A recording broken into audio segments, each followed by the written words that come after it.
Mark Zuckerberg से एक बार पूछा गया कि क्या आप बता सकते हैं कि पिछली रात आप किस होटल में रुके थे।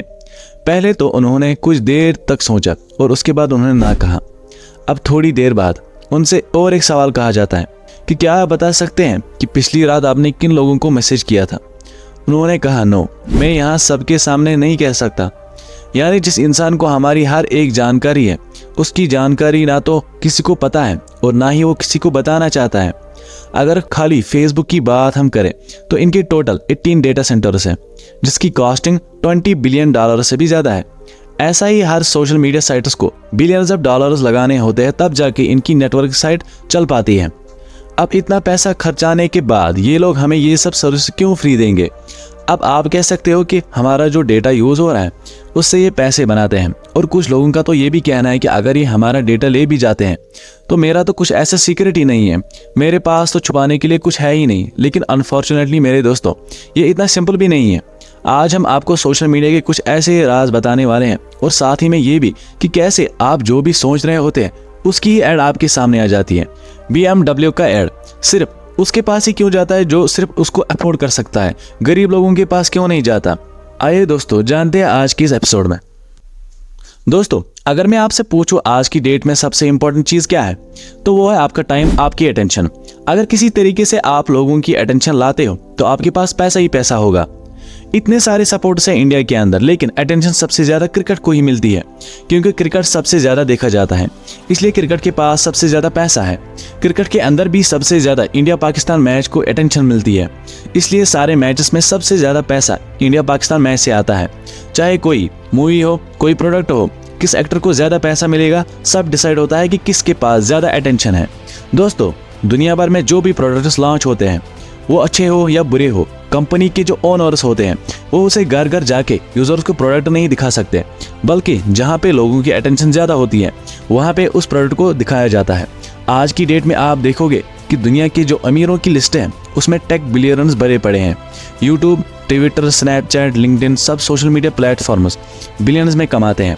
फेसबुक के मार्क जकरबर्ग, अमेजॉन के जेफ बेजोस, गूगल के लैरी पेज, टिकटॉक के ज़ैंग मीमिंग, ये सब टेक बिलियनर्स आज के सबसे पावरफुल लोग बन चुके हैं।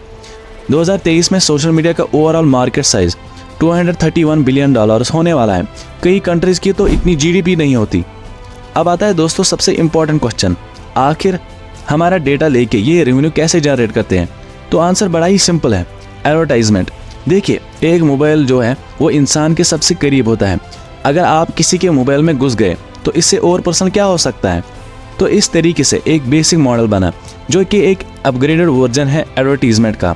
देखिए दोस्तों, आप जो सोशल मीडिया पर लाइक करते हो, पोस्ट के ऊपर कमेंट करते हो, कितना टाइम एक्टिव हो, कौन से दिन उसको यूज़ नहीं कर रहे हो, कौन कौन सी लोकेशन पर जाके उसे यूज़ कर रहे हो, आप जो सोशल मीडिया पर इमेज पोस्ट करते हो उसके एग्जिट डेटा से आपके GPS कोऑर्डिनेट्स हैं वो पता चल जाते हैं, कौन से कैमरा से आपने फ़ोटो ली थी वो पता चल जाता है, फाइल साइज, डेट एटसेट्रा, हर एक चीज़ पता चल जाती है। दोस्तों, ये लाइक, कमेंट और शेयर बटन ये सब एज अ ट्रैकर काम करते हैं। दोस्तों, आपने एक चीज़ नोटिस की होगी, जब भी आप कोई नया सोशल प्लेटफॉर्म यूज़ करते हो तो आपको अपने इंटरेस्ट बताने होते हैं, ताकि आपको उसमें एंटर करते ही आपको वो दिखाया जाए जिसमें आपको ज़्यादा इंटरेस्ट हो, जो चीज़ आप ज़्यादा देखना पसंद करते हो, और आप बोर ना हो, और ज़्यादा से ज़्यादा टाइम आप उनकी साइट पे स्पेंड करो। 2 मिनट भी नहीं लगते और ये सोशल मीडिया आपको आपसे भी ज़्यादा जान लेता है और तुरंत पता लगाती है कि ये इंसान देखना क्या पसंद करेगा, इसका इंटरेस्ट किस चीज़ में है। आपको कोई वीडियो या कोई पोस्ट दिखेगा, जैसे ही आपने लाइक किया तो तुरंत वही सिमिलर पोस्ट्स, वीडियोस आपके अकाउंट पर आना शुरू होंगे, जिसके बाद आपका मन ही नहीं करेगा कि मैं इस ऐप को छोड़ूं। दोस्तों देखो, पहले क्या होता था, जब आप किसी वेबसाइट पे लॉगिन करते थे तो आपको बार बार डिटेल्स देनी पड़ती थी। मतलब कि एक बार डिटेल्स डाल के वेबसाइट लॉगिन की, फिर दोबारा साइट खोलोगे तो फिर सारी डिटेल्स लॉगिन वगैरह करनी होंगी। हर बार जब आप वेबसाइट पे जाते थे तो वेबसाइट आपको एक यूनिक यूज़र की तरह ट्रीट करती थी। वेबसाइट की खुद की कोई मेमोरी ही नहीं थी, जिससे वेबसाइट को याद ही नहीं रहता था जब वही यूज़र उस वेबसाइट पे दोबारा लॉगिन करता था। फिर मोंटोली नाम के एक बंदे ने कुकीज़ लाई। आज के डेट में जब आप किसी वेबसाइट पे जाते हो तो आपसे वो वेबसाइट कहती है एक्सेप्ट कुकीज़, आपसे परमिशन लेता है। तो जैसे ही आप उसे एक्सेप्ट करते हो, वेबसाइट आपकी डिटेल्स ब्राउज़र में तुरंत सेव करता है।